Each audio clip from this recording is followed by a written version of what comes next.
एक माँ ने अपनी ही बेटी के आशिक के साथ मिलकर ली जमाई की जान। 1 साल बाद मामले में हुआ चौंकाने वाला खुलासा।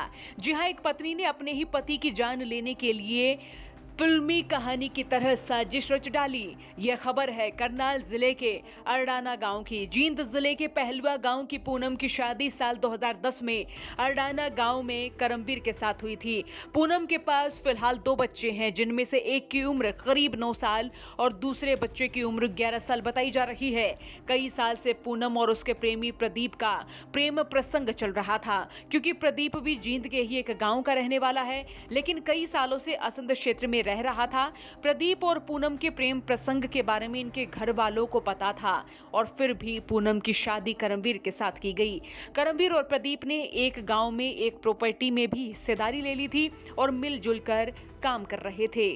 पूनम किसी भी तरह से अपने पति करमवीर से छुटकारा पाना चाहती थी और अपने लवर के साथ रहना चाहती थी। पुलिस के अनुसार पूनम ने अपने प्रेमी प्रदीप के साथ प्लानिंग बनाई और ये भी योजना बनाई कि कैसे करमवीर को रास्ते से हटाना है। प्रदीप ने अपने साथ पूनम के भाई मोहित को भी शामिल किया। मोहित एनडीपीएस एक्ट के मामले में जेल में बंद था और वारदात से ठीक 2 दिन पहले जेल से बाहर आया था। और इसके साथ ही प्रदीप ने अपनी बुआ के लड़के मनीष, जो कि मतलोडा गांव का रहने वाला है, इसे भी अपनी प्लानिंग समझाई और इस मामले में उसे शामिल कर लिया। तो वहीं दूसरी ओर पूनम ने अपनी मां रोशनी को गांव से अपनी ससुराल बुला लिया था, और जिसके बाद सभी ने मिलकर प्लानिंग तैयार की।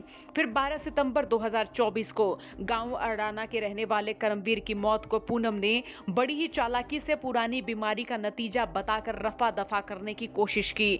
शुरुआत में परिवार ने भी इसे सामान्य मौत माना, लेकिन धीरे धीरे करमवीर के परिजनों को पूनम पर शक होने लगा। शक गहराने पर बीती 6 नवंबर को इस मामले में पुलिस को शिकायत दर्ज कराई गई, और फिर पुलिस ने मामले में सारे एंगल खंगाले तो मालूम हुआ कि 11-12 सितंबर की दरमियानी रात आरोपियों ने करमवीर के सोने का इंतजार किया।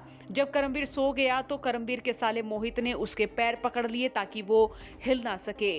फिर प्रदीप और मनीष ने चादर से करमवीर का गला घोटा, तो वहीं पूनम और उसकी मां बाहर खड़ी होकर निगरानी करती रही कि ताकि कोई वहां पर आ ना जाए। घटना को अंजाम देने के बाद पूनम ने अपने घर परिवार वालों को फोन कर दिया और बताया कि करमवीर में कोई हलचल नहीं है, ना वो बात कर रहा है ना वो उठ रहा है। जब घर वालों ने आकर देखा तो करमवीर मृत था। करमवीर के भाई संजय का कहना है कि जब मैं सुबह 4 बजे करमवीर के घर पहुंचा तो वो मृत था, लेकिन उसके गले पे निशान थे और वहां पर पूनम, रोशनी और मोहित थे। प्रदीप वहां से फरार था। जब गले के निशानों के बारे में पूनम से पूछा गया तो वो कोई भी साफ साफ जवाब नहीं दे पाई थी। पुलिस ने जब गहनता से तफ्तीश शुरू की और मेडिकल रिपोर्ट का बारीकी से अध्ययन किया तो चौंकाने वाले तथ्य सामने आए। रिपोर्ट में आया कि करमवीर की मौत बीमारी से नहीं बल्कि दम घुटने की वजह से हुई थी। इसके बाद पुलिस ने कड़ाई से पूछताछ की और तकनीकी साक्ष्य जुटाए तो पूरी की पूरी साजिश बेनकाब हो गई। मामले में असंध के डीएसपी गोरखपाल राणा का क्या कहना है, जरा सुनिए। 12/9/24 की एक घटना है। एक पीछे एक पूनम नाम की महिला है, अडाना में शादीशुदा है, करमवीर जी की यहाँ थी वो। तो उसने उस समय बताया कि उसके हस्बैंड को कोई बीमारी थी और उससे उसकी डेथ हो गई है। उसने अपने जेठ को इसी इत्तला दी, तो हमने उस समय जो हमारे मौके पे पुलिस थी, लोग SHO साहब, उन्होंने कार्रवाई 174 की कर दी थी। धीरे धीरे इसमें बात आने लगी कि कुछ गड़बड़ है इस मामले के अंदर, शायद इसने कुछ और मैटर अपने पति की हत्या खुद ही की हो। तो उसमें फिर हमने मेडिकल्स की रिपोर्टें मंगाई, डॉक्टर्स की राय ली हमने सारी। तो फिर वो मामला जब इसको थोड़ा हमारे CIA इंस्पेक्टर यहाँ पे अपना असंध में सिलेंडर हैं, तो उन्होंने फिर काफ़ी इसमें मेहनत की, तो सारा सच्चाई सामने आ गई। तो फिलहाल इनको गिरफ्तार किया है। इसके अंदर एक पूनम नाम की महिला है और इसके कोई मित्र है, इसका पुरुष मित्र है प्रदीप। नहीं, ये महिला उसकी पत्नी है, करमवीर की पत्नी है। उसकी जो हत्या जिसने कर दी है। और उसका जो आज कोई इसका फ्रेंड था, कोई इसका नाम करमवीर प्रदीप के साथ ये इसके दोस्ती रही, अच्छा इनका रिलेशन भी रहे आपस में। तो ये बात इनके घर वालों तक को पता थी। बाद में करमवीर का इनका आपस में प्रॉपर्टी में भी बिजनेस पार्टनर इकट्ठे, को मकान भी इकट्ठा लिया हुआ इन्होंने। तो प्रदीप इसमें इसका मोहित, इसका जो है ब्रदर है इसका पूनम का, वो भी जेल में था NDPS में। तो जेल से वो उस 2 दिन पहले ही वो आया था, उस दिन घटना से 2 दिन पहले। और उसने आने के बाद उसको, इस प्रदीप ने उसको थोड़ा भड़काया भी है कि भाई तुम्हारा जो ये जीजा है ये दूसरा वेश्या वगैरह बनाना चाहता है, ओके। इस लाइन पर ले जाकर उसको तैयार कर लिया, संलिप्त किया उसको। सेलेक्ट कर लिया। एक इनकी बुआ का लड़का था, वो सारों ने मिल के फिर इन्होंने इस दिन रात को घटना को अंजाम दे दिया। इसका गला चादर के साथ एक गला घोटा है ओके, सोते हुए। सोते हुए के टाइम। जी। एक ने इसके मोहित ने इसके पैर पकड़े हैं, बाकी दोनों ने उसको गले से घोट दिया इसको। और इसकी जो थी ये वाइफ और उसकी मदर, जी। ये लगातार निगरानी पे बात करने में सारे इन्होंने सारों ने मिल के इसका षड्यंत्र के तहत एक हत्या को अंजाम दिया।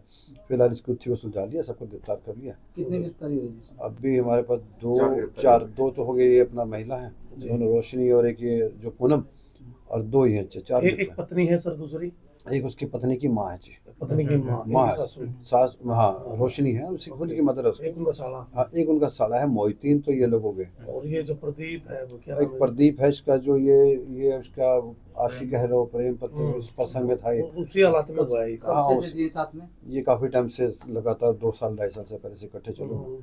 जब से प्रॉपर्टी का काम करते, घर में आना जाना था इनका, तो उसमें वाइज में इनका काम हुआ सर। सर पुलिस ने जो ये दिखाया है कि मतलब किस तरीके से जो बस हमें जो शख्स थोड़ा इनके जो परिवार वालों की तरफ से आई थी, जो लड़का जो करमवीर की डेथ हुई है, जी। उसके भाई का है संजय, उसकी तरफ से थोड़ा सा ये आया था कि बीच में कुछ गड़बड़ है भाई। हमें उस समय तो अंदाज़ा था नहीं, बाद में इसमें थोड़ा शक हो गया भी इसमें ये शायद इसने हत्या की है इसकी। ओके।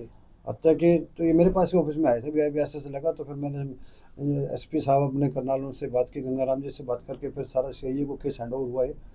बस इन्होंने केस को ट्रेस आउट किया सारा मैटर, और बढ़िया तरीके से एक खुलासा हुआ केस का। तो मेडिकल रिपोर्ट में भी वो चीज़ क्लियर हाँ, हो वो गई? सारा मेडिकल रिपोर्ट आ गई है, उस पर डॉक्टर का ओपिनियन नहीं लिया गया। बाकायदा उसमें यह है कि चद्दर के साथ इन्होंने गले को इन्होंने लगभग कितने दिन में केस लगाया गया सर? ये इसका था 12/9/24 की तो घटना ही है। जी। और 6/11 को इसमें मुकदमा दर्ज कर दिया। सर सभी आरोपियों को एक जगह से गिरफ्तार किया, अलग अलग जगह से? अलग अलग जगह गिरफ्तार किया है। अभी एक आरोपी जेल में बंद है, ओके। वो किसी और के वो लूटपाट में बंद है। वो कौन से वाला सर? ये जो इसका साला इन्हीं का साथी है, इन्हीं का जो साथी प्रदीप है। इन्हीं का साथी है। बुआ का लड़का है, वो बंद है वहाँ पे। उसको प्रोडक्शन वारंट पे लेके आ जाएगा, और बाकी सबकी गिरफ्तारी जिस हो जाएगी। तरीके से जो ये है सर, केसेस बढ़ते जा रहे हैं, इस तरीके जी। क्राइम बढ़ता जा रहा है, जी जी। तो पुलिस का क्या है रवैया? पुलिस प्रशासन की तरफ से लोगों को क्या सांत्वना है? इसमें तो देखो समाज है, जी। और समाज को तो एक ही चीज़ का, जो इस तरह की घटनाएं होती हैं परिवार को पता होता है, तो सभी से ये है कि आस पड़ोस में इन चीज़ें घटनाएं घटती हैं तो उसको थोड़ा सा ओपन करें, बात को भी शेयर करें, आपस में बड़ों को शेयर करें, हमारे साथ शेयर करें कि कोई नई चीज़, ताकि घटना को अंजाम देने से पहले हमारे पास कुछ इसी तरह कोई सबूत है, इस चीज़ एविडेंस हाथ लग जाए, ताकि उसको वहीं दबाया जाए समाज के तहत। तो वहीं पूनम और उसका प्रेमी प्रदीप प्रॉपर्टी के चक्कर में थे और दोनों साथ में घर बसाना चाहते थे, जिस कारण उन्होंने करमवीर को रास्ते से हटाया। असंध के डीएसपी गोरखपाल राणा ने मामले में खुलासा करते हुए बताया कि करमवीर की मौत कोई सामान्य घटना नहीं थी, बल्कि ये एक सोची समझी साजिश थी। फिलहाल पुलिस पकड़े गए आरोपियों को रिमांड पर ले रही है और जेल में बंद एक अन्य को भी पुलिस प्रोडक्शन वारंट पर लेकर आएगी। आपका इस खबर पर क्या सोचना है? कमेंट बॉक्स में राय लिखें। करनाल से कमलदीप के साथ ब्यूरो रिपोर्ट, हरियाणा तक।